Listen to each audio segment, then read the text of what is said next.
If you're looking for a middleweight mud plugger with long distance ability, the benchmark in the class is the KTM 890 Adventure. Well, in my mind anyway.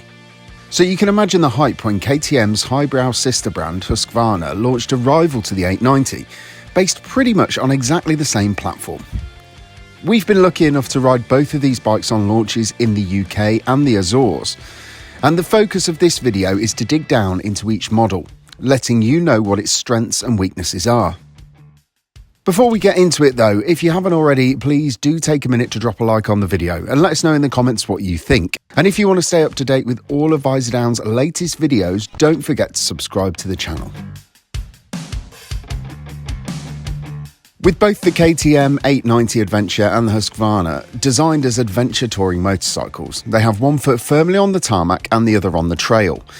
And with the same frame, engine, suspension and hardware, you'd be forgiven for assuming that the handling dynamics of the bikes would be the same.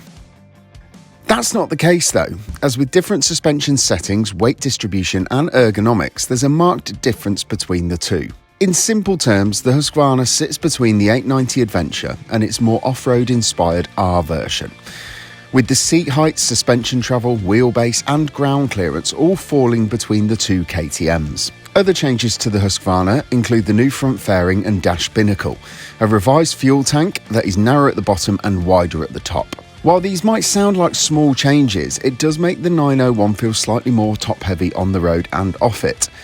One of the game-changing features of the KTM is how that low-slung fuel tank distributes the bike's weight. Changing that on the Husqvarna did seem to make a noticeable difference on the launch. On the stability front, you cannot fault the Norden. With its wheelbase being slightly longer than the stock 890, it absolutely cruises like a dream.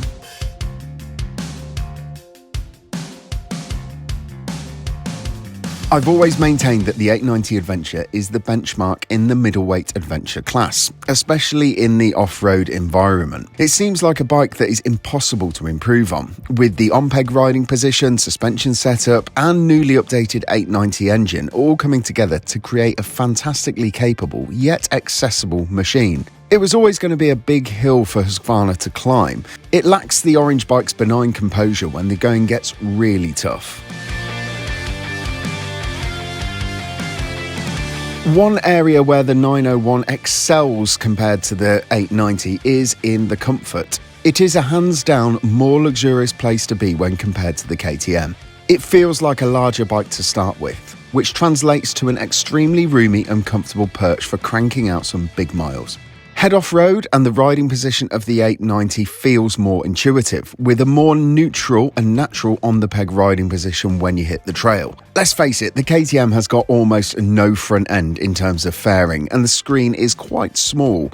The Norden, on the other hand, will offer you much better weather protection out on the road. For real long-distance touring and comfort, we would really advise opting for the optional touring screen that you can pick up on the Husqvarna accessory website. There isn't much to split between the two models on the technology front, with the Norden gaining the same basic riding modes as the KTM, albeit tweaked for the bike's updated size, weight and suspension setup. Oh, and they've given the rally mode a different name, it's now called Explorer. The system is absolutely top class, with cornering ABS, traction control, motor slip control and much more. The menus of both bikes are clearly laid out and the system is easy to work your way through. There is only one winner in this argument, and it is clearly the Norden. No matter how much I love the KTM to ride on-road and off-road, you can't deny that it's a bit of a weird-looking thing. The Norden, though, its styling is fantastic. It is typical of the modern Husqvarna brand. It looks like nothing else in the class or on the road for that fact. And that is despite it being a slightly watered-down version of the original concept that we saw. Like I said, the KTM, on the other hand, is a bit of an oddball in the styling department.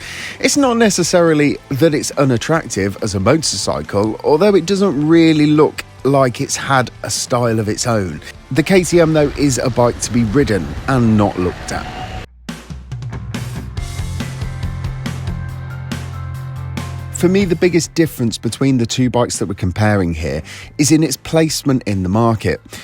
With KTM offering two versions of the 890 Adventure, it enables the customer to choose a package that suits their style of riding and what they're going to be doing on the machine. If you opt for the 890 Adventure, the stock bike, you know it's going to be slightly hampered on the dirt, and likewise the R version is going to be less composed on the road. The one-size-fits-all approach of the Norden seems like a good idea on paper, although with its Pirelli Scorpion Rally STR hoops and altered handling dynamics, for me it never truly felt at home in either of those situations. If you're looking for a touring motorcycle with off-road potential and styling that is like nothing else in the two-wheeled world, the Norden is there. Trust North, take the Norden, and you'll get some excellent comfort thrown in for good measure. If you want the best middleweight touring motorcycle for all conditions, on-road and off, the 890 Adventure and its even more off-road biased R sibling need to be on your test ride list for 2022.